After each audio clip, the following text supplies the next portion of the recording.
찬양 감사합니다. 기도하시겠습니다. 하나님 아버지, 우리가 주날개 밑에 거하는 것이 얼마나 귀하고 감사하고 기쁜 일인지 온 마음과 정성을 다하여 찬양하도록 할렐루야 찬양들을 인도해 주셔서 감사합니다. 우리 모두가 늘 그러한 은혜를 사모하고 감사하는 그 믿음으로 날마다 승리하도록 역사하여 주옵소서. 이 시간도 주님께서 우리에게 말씀 주실 때 하나님의 하나님 되심이 증거되게 하시고 주의 말씀을 전하는 도구로만 사용하여 주옵소서. 함께 주실 줄로 믿사오며 예수님의 이름으로 기도드리옵나이다. 아멘. 2주 동안 말씀 암송하셨으니까 지난주 암송 말씀 잘 하셨겠죠? 이 말씀 보면 로마서 8장 30절 똑같은 이렇게 패턴으로 되어 있죠. 또한을 잘 하시면 됩니다. 그죠? 또한 같이 지난주 암송 말씀 암송하신 분 앞에 보고 하시고 못하신 분은 보시면서 함께 하시겠습니다. 또 미리 정하신 그들을 또한 부르시고 부르신 그들을 또한 의롭다 하시고 의롭다 하신 그들을 또한 영화롭게 하셨느니라. 로마서 8장 30절 말씀. 아멘. 한 주나 두 주나 비슷한 것 같아요. 그렇죠? 네. 한 주씩 하는 게 제일 좋은 것 같습니다. 여러분이 기도 많이 해주셔서 2주 시간이 왜 이렇게 빨리 지나가는지 잘 한국에 다녀왔고요. 사실은 제가 좀 이렇게 몸이 걱정했던 그런 부분이 있었는데 다행히 검사 결과 아무 이상이 없이 좋은 결과로 그렇게 나와서 하나님께 감사드리고 또 기도해 주신 여러분께도 진심으로 감사드립니다. 너무 여러분들이 그리웠고 말씀교회 생각이 많이 났고 제가 교회를 그래도 여러 군데 갔었습니다. 이렇게 보니까 인천에 있는 제 동생 교회 교인들이 한 150명 정도 지금 이제 10년 이렇게 했는데 잘 성장하고 있고 그 다음에 이제 제가 얼마 안 됐는데 어떻게 목사님하고 알게 돼서 공주에 있는 초대교회에서 말씀을 전하게 되어서 교회가 꽤 크더라고요. 생각보다 가보니까 한 1부 예배는 한 150명, 그 다음에 2부 예배 11시 예배는 1부 예배 7시 반, 그 다음에 2부 11시 예배는 한 거의 500명 정도 그렇게 보이는 교회에서 말씀 전할 수 있었고 또 얼마나 LA에서 왔지만 개척교회에서 왔다고 얼마나 대접을 잘해주는지 대접도 잘 받고 대접을 잘 받았으니까 말씀도 잘 전해야 되는 부담감이 있었는데 하나님이 함께 해주셔서 말씀을 잘 전할 수 있었고 또 은혜들을 잘 받으셨고 교회가 얼마나 아멘을 잘하는지 우리는 뭐 할 줄로 믿습니다 하면 간신히 아멘이 나와요. 저희는 그죠? 아직 내 앞으로는 잘하실 줄 아는데 뭐 그런데도 아닌데 그냥 뭐 한마디 떨어질 때마다 감리교회예요. 순복음교회도 아닌데 저한테 설교하기 전에 목사님이 그러시더라고요. 우리 교인들이 참 예배도 잘 드리고 말씀의 은혜를 잘 받는 교인들이라고. 정말 제가 깜짝 놀랐습니다. 네, 말씀을 전하면서 물론 전하는 자의 준비도 기도, 말씀 정말 열심히 많이 해야 되지만 또 말씀을 듣는 사람들의 그런 어떤 반응, 태도도 참 중요하다. 그래서 제가 느꼈습니다. 그러니까 더 말씀도 힘있게 또 그렇게 증거할 수 있었던 것 같습니다. 제가 목이 그렇게 좋은 편이 아니다 보니까 일부 예배 때는 7시 반 예배 때는 괜찮았는데 11시 예배 때는 이제 한 중간 정도 지나가니까 이제 목이 좀 센소리가 나고 그래도 그 예배 끝나면 그냥 끝하고 대전 처갓집으로 딱 갈 수 있어서 그냥 뭐 목이 새거나 말거나 그냥 외쳤습니다. 그러니까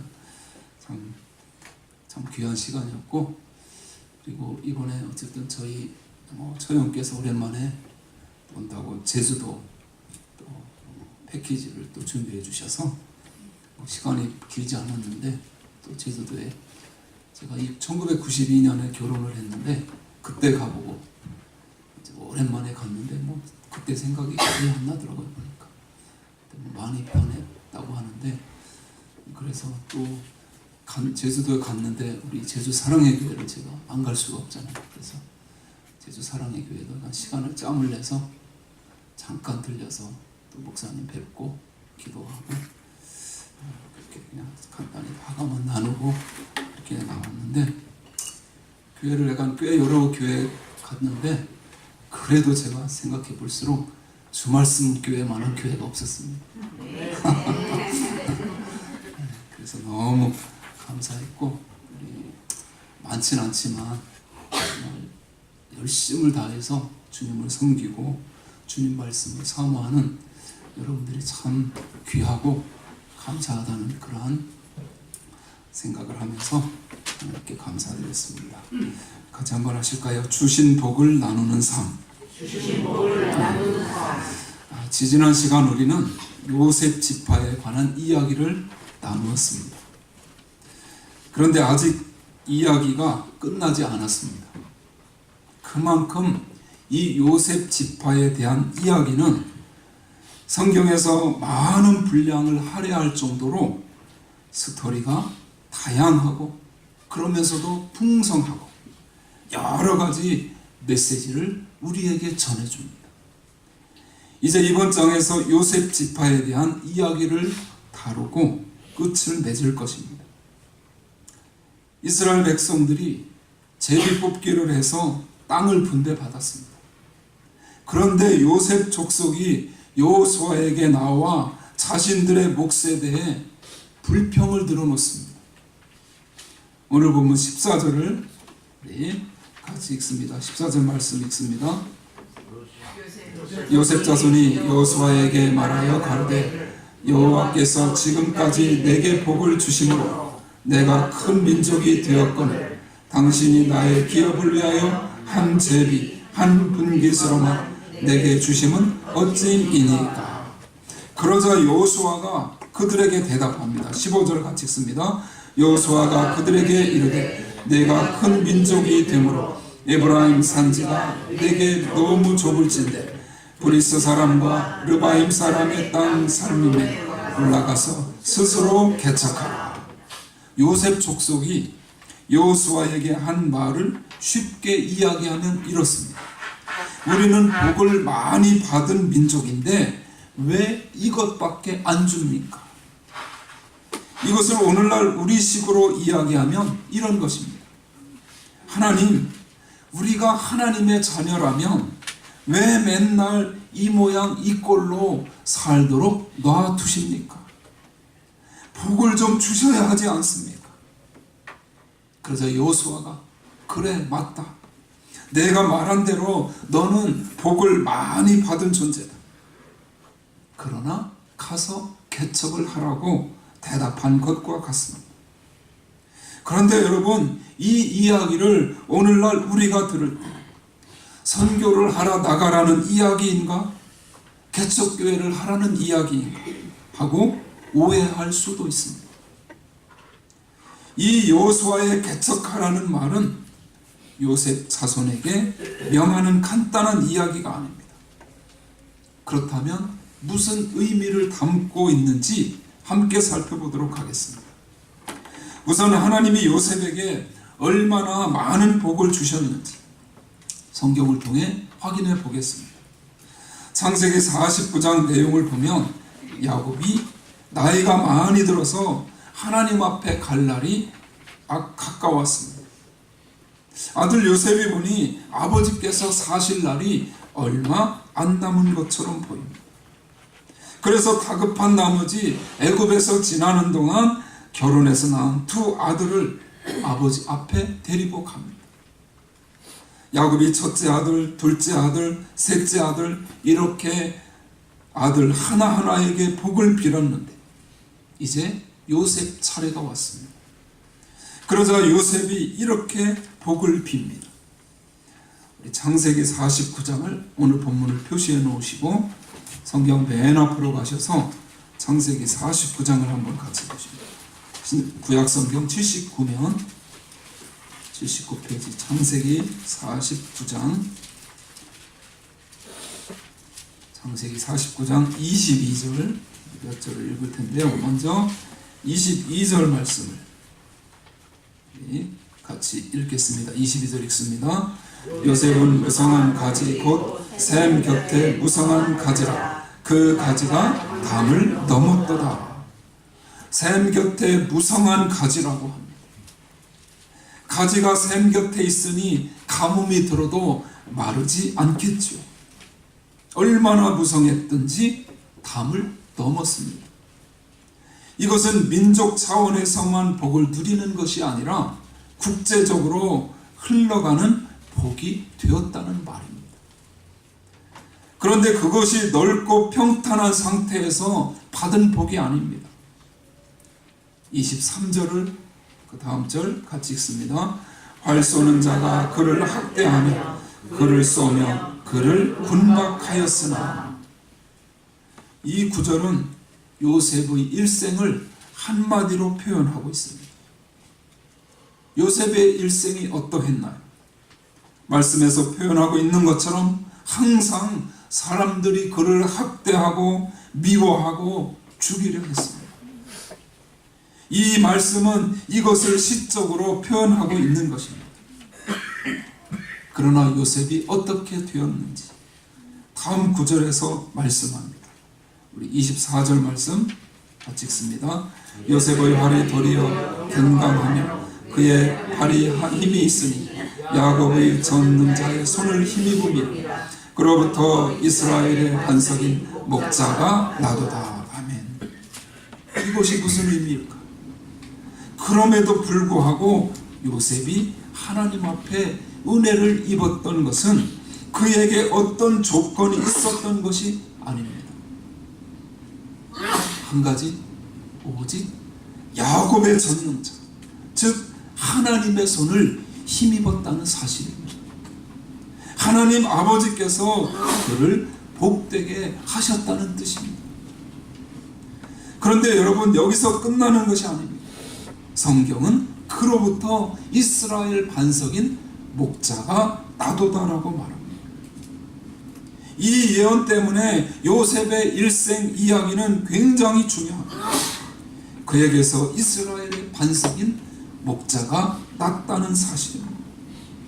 그러니까 놀랍게도 요셉의 일생을 하나님이 그토록 많은 분량을 할애하시는 중요한 이유는 요셉의 일생을 통해서 메시아의 그림을 드러내시기 위함입니다.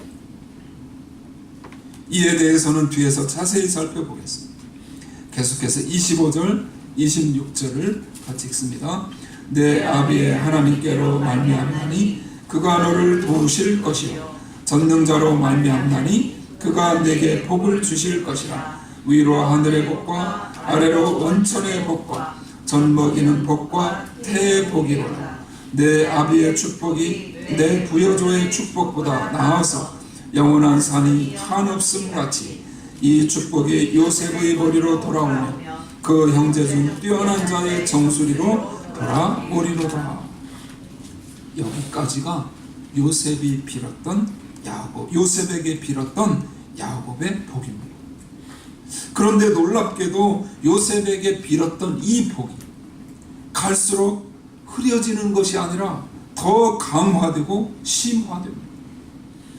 이것보다 더 노골적으로 그의 후손들에게 복을 약속하시는 구절이 신명기 33장 13절로 16절에 나옵니다. 한 번 더 펴실게요. 조금 뒤로 가시면 317페이지 신명기 33장 여호수아 앞에 있습니다. 신명기 33장 구약성경 317페이지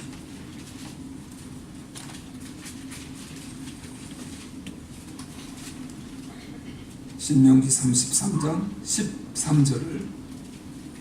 13절을 보시면 요셉에 대하여는 일렀으되 원컨대 그 땅이 여호와께 복을 받아, 그렇게 시작됩니다. 여기서 또 복이 나옵니다. 하나님은 마치 요셉에게 복을 주지 못해서 애를 태우시는 분처럼 보입니다. 이어지는 말씀에서 전부 복을 이야기합니다. 제가 읽어볼 테니까요, 보시면서 이 보물이라는 단어, 여러분 펜이 있으면 동그라미를 치면서 한번 따라와 보십시오. 제가 읽겠습니다. 요셉에 대하여는 일렀으되 원컨대 그 땅이 여호와께 복을 받아 하늘의 보물인 이슬과 땅 아래 저장한 물과 태양이 결실케 하는 보물과 태음이 자라게 하는 보물과 옛산의 상품물과 영원한 작은 산의 보물과 땅의 보물과 거기 충만한 것과 가시떨기 나무 가운데 거하시는 자의 은혜로 인하여 복이 요셉의 머리에 그 형제 중 구별한 자의 정수리에 임할지로다. 여기서 보물, 즉 복이 단어를 하나씩 건널뛸 때마다 나옵니다.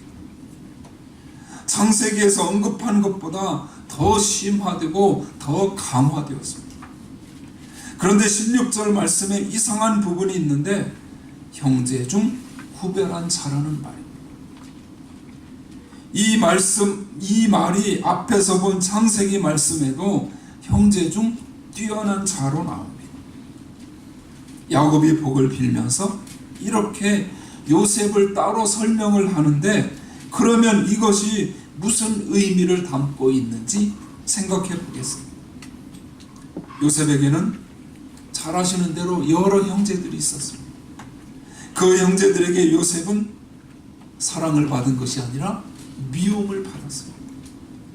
이것이 요셉을 나타내주는 중요한 상징입니다. 미움받는 데서 나아가 죽임을 당하려다가 애굽으로 팔려갑니다. 이처럼 요셉은 형제들 중에서 미움받고 쫓겨난 자라는 상징을 가진 존재로 드러납니다. 그런데 그랬던 요셉이 나중에 하나님으로부터 엄청난 복을 받아서 그 형제들을 다 살리게 됩니다. 그래서 요셉이 이렇게 고백하죠. 창세기 45장 5절, 오늘 나눠드린 페이퍼에 나옵니다. 창세기 45장 5절 요셉의 고백 함께 읽습니다. 당신들이 나를 이곳에 팔았으므로 근심하지 마소서, 한탄하지 마소서. 하나님이 생명을 구원하시려고 나를 당신들 앞서 보내셨나이다. 요셉도 이것을 나중에 알았습니다. 결국 형들에게 미움받아 쫓겨난 요셉이 형들을 살려냈습니다. 그 요셉이 상징하는 것이 중요한 이유는 예수 그리스도의 그림을 나타내고 있기 때문입니다. 그래서 누가복음에서 예수 그리스도를 가리켜서 건축자들의 버린 돌이라고 표현합니다.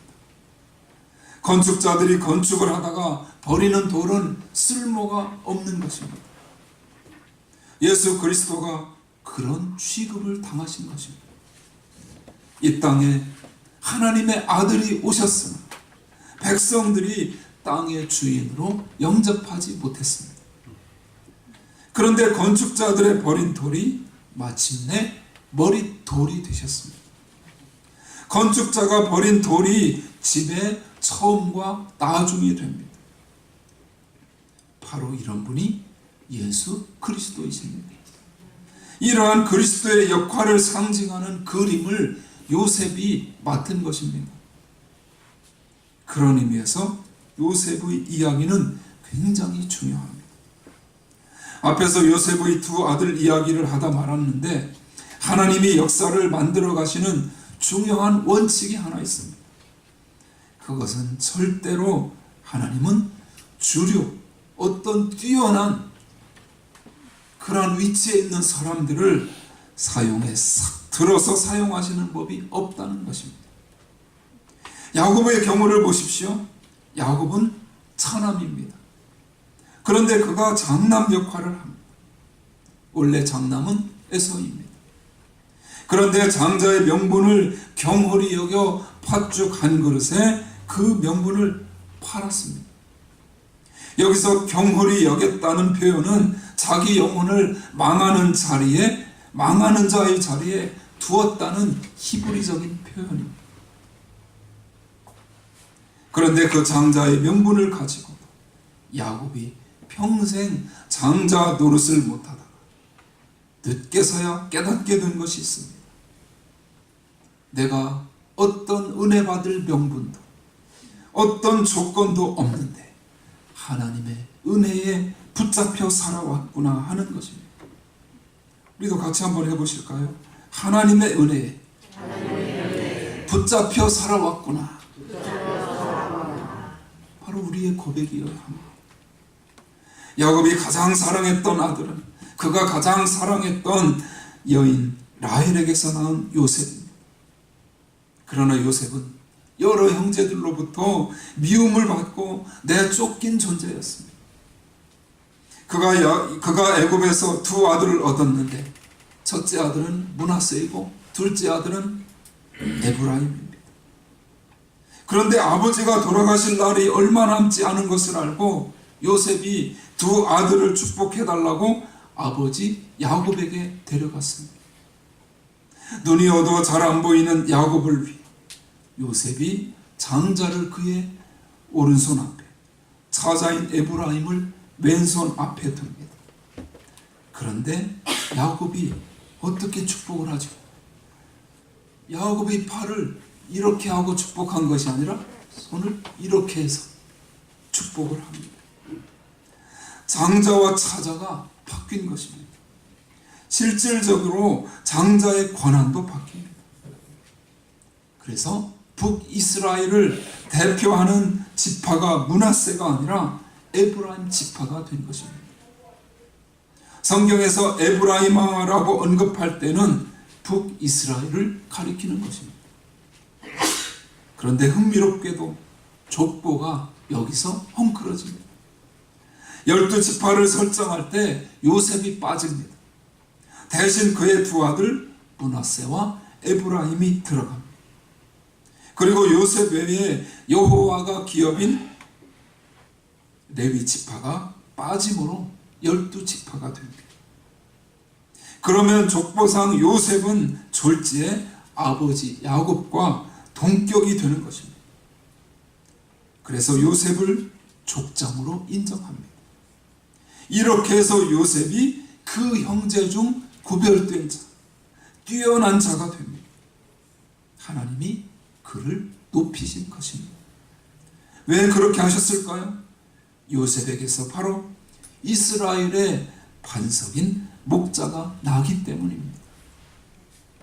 여러분, 우리가 흔히 요셉을 산고 끝에, 고통 끝에, 고난 끝에 꿈을 이루고 성취해낸 사람, 즉 성공지향적인 모델로 설명하거나 이해하지만 성경이 그를 통해 말씀하시고자 하는 메시지는 그것이 아닙니다.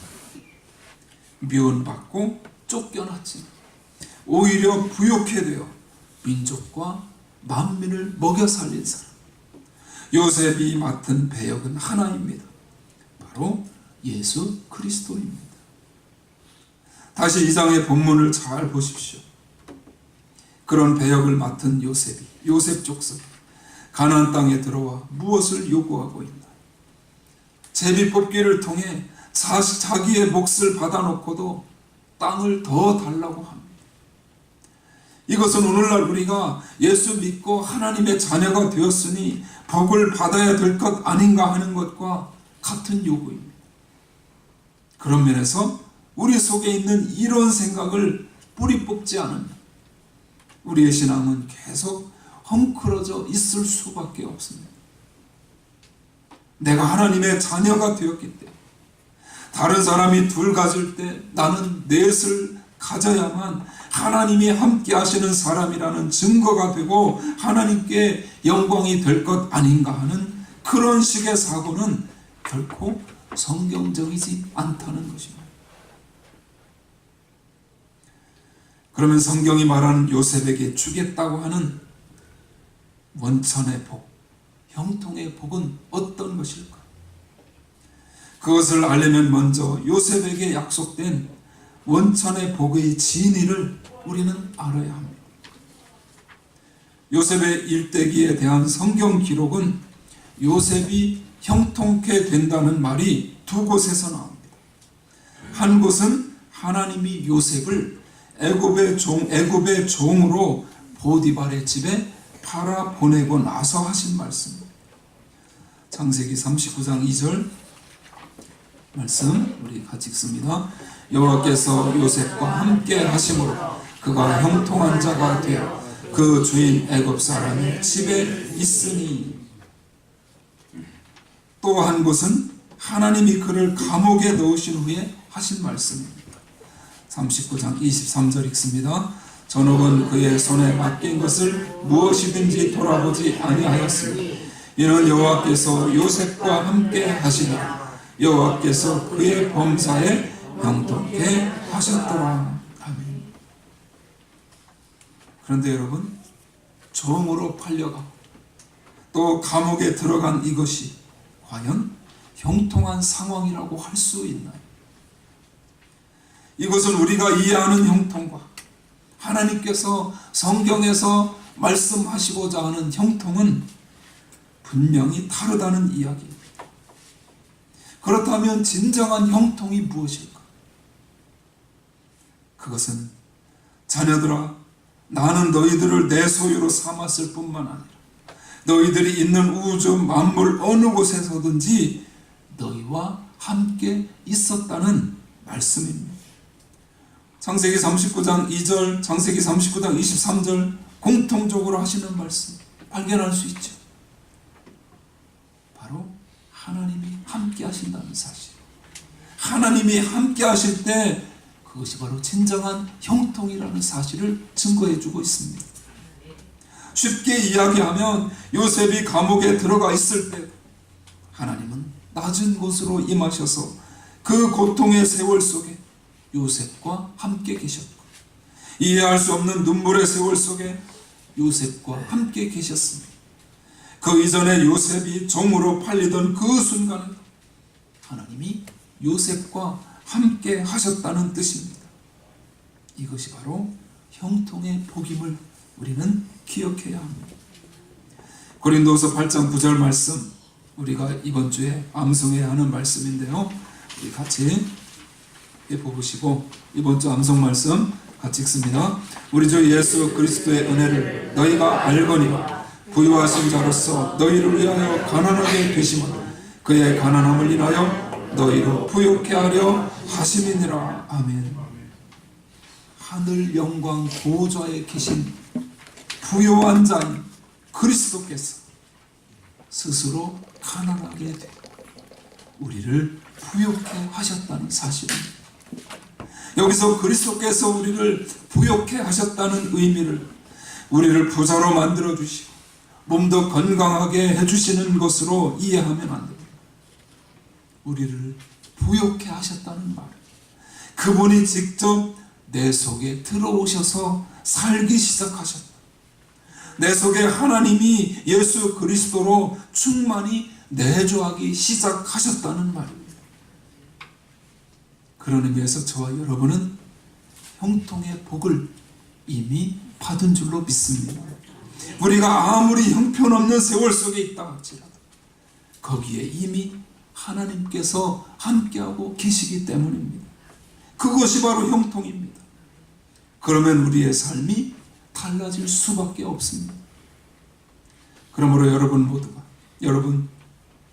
우리가 형통의 복을 받았다는 것은 영원히 죽을 자리에서 영원한 생명의 자리로 옮김을 받았다는 것입니다. 이것은 우리가 렌트로 살다가 집을 사는 것과 같은 현세적인 가치와는 비교가 되지 않습니다. 영원히 살 자리로 옮긴 받은 복은 그런 가치와는 비교 자체가 될 수 없습니다.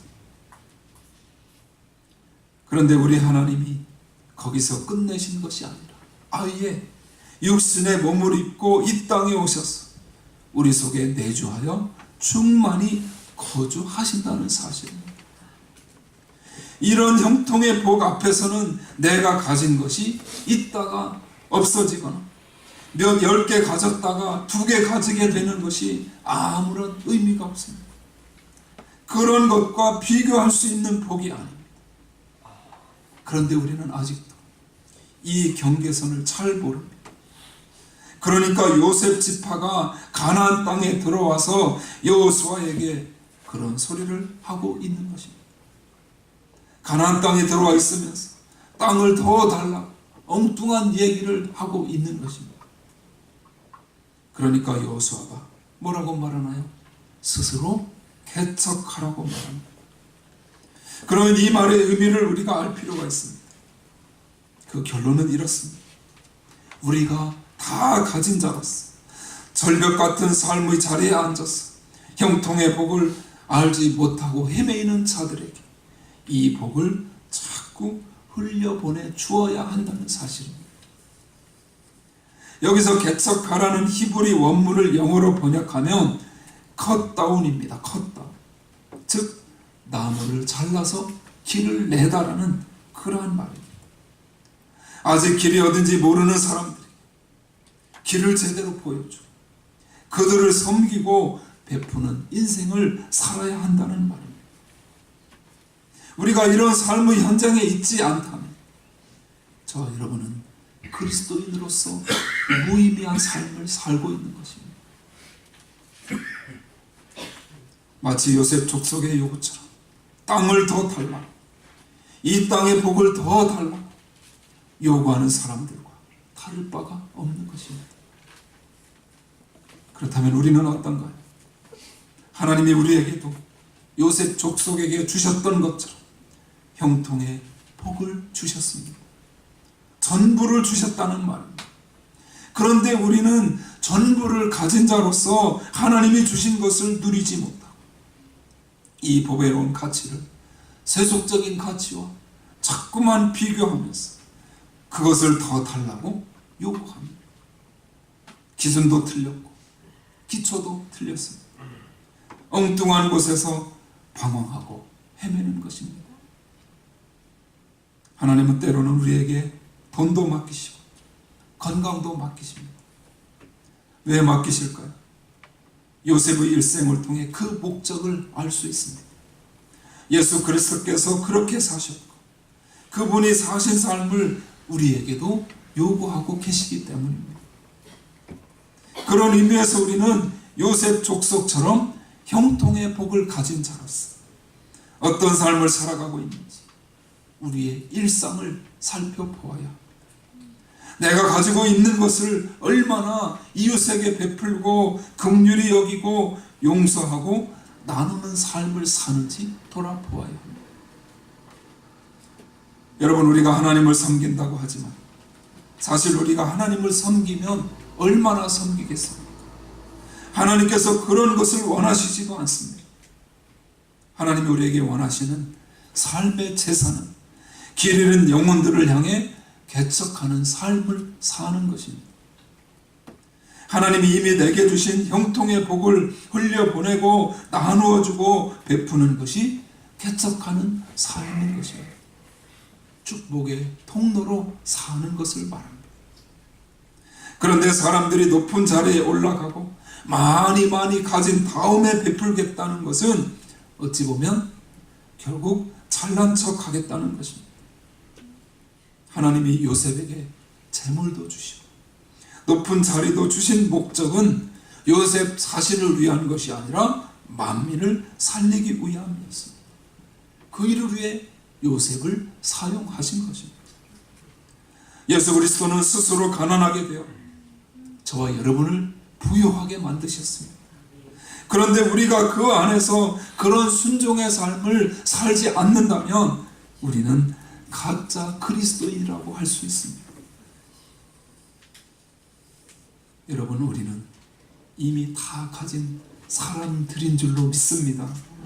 그런데 이것을 물량적 기준과 가치에서 비교하여 생각하니 자꾸만 덜 가졌다고, 안 가졌다고 하는 것입니다. 결코 그렇지 않습니다. 하나님은 저와 여러분에게 전부를 주셨습니다. 이것은 우리가 어떤 자리, 어떤 형편에 처해지든지 반드시 그곳에 예수 그리스도가 육신의 몸을 입고 우리 곁에 오신 것처럼 하나님이 함께 하신다는 사실입니다. 사랑하는 여러분, 그런 의미에서 저와 여러분은 모두 형통한 사람들인 줄로 믿습니다. 하나님이 우리에게 주시는 가난과 시련, 고난도 결국은 모두 부요입니다. 그것들조차도 나누는 데 사용하라고 주시는 것임을 믿으시기 바랍니다. 그래서 우리 예수 믿는 사람들의 가치 기준에서는 가난과 부의 경계선이 무너져야 합니다. 스스로 개척하라는 이 말씀에 순종해 하나님의 복을 흘려보내는 축복의 통로로 형통한 그리스도인의 삶을 살아가며 승리하게 되시기를 주님의 이름으로 축원합니다.